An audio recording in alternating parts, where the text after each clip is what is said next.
Yo, what's up mga kaibigan? Nalina tayo magkwentuhan. Espesyal si Anthony Edwards. Yan ang pahayag ni Michael Jordan nang makausap siya ng sikat na ESPN analyst Stephen A. Smith.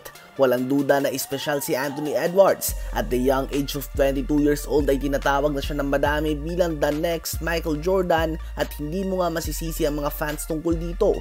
Hindi nagsisinungaling ang eye test. Gutom nga siya na manalo at ipakita sa lahat na panahon na niya ito. Matrash talk nga siya tulad ni Jordan at katulad din ni Jordan ay pinapatunayan niya ito sa loob ng court.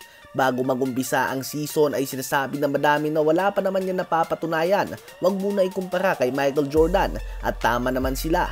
Ganun pa man ay winalis niya nga ang Suns na may Big 3 na inaakala ng madami na mahihirapan dito ang batang team ng Minnesota Timberwolves dahil wala pa nga silang gaanong experience sa playoffs. Ganun pa man pinakita nga ni Edwards na gagawin niya ang lahat upang pangunahan ang kanyang team sa panalo. Ang pinaka nakakamangha sa kanya ay ang maturity niya as a player and as a leader at a very young age of 22 years old. Kapag pinanood mo nga si Edwards sa mga interview ay may kita mo na pinupuri niya palagi ang kanyang mga kakampi.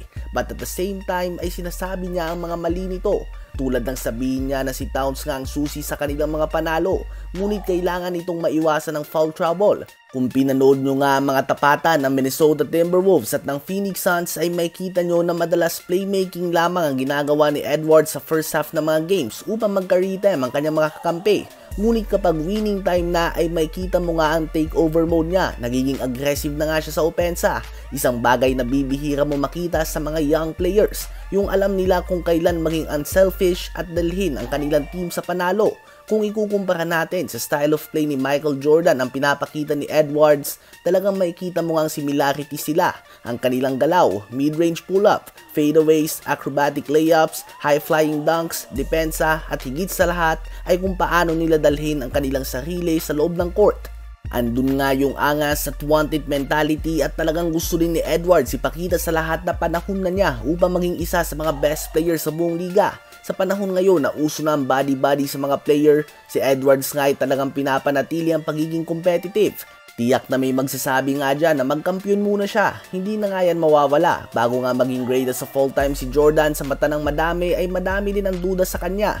Madami sa mga fans si Magic Johnson at Larry Bird ang nagsasabi na tingnan natin kung magkampiyon siya ng madaming beses at maging MVP multiple times. That is the nature of any sport. Palagi talaga may masasabi ang mga fans. As an athlete, ang magagawa mo na lang nga dito ay patahimikin sila gamit ang iyong performance sa loob ng court, field o lona. Kung ako ang tatanungin, oo, nakikita kong similarities sa galaw at competitiveness ni Anthony Edwards kay Michael Jordan at Kobe Bryant. Ngunit ang isang bagay para sa akin na bukod tangi at dahilan kung bakit iba ang mentality ni Jordan at Kobe sa madami, kahit nga magkampiyon sila ngayon, bukas mismo ay gusto na nilang magkampiyon ulit na tila ba hindi pa nila ito nakaranasan. Madaming ang players na kapag nakaisang singsing na o MVP o nakatanggap na ng malaking kontrata ay kontento na.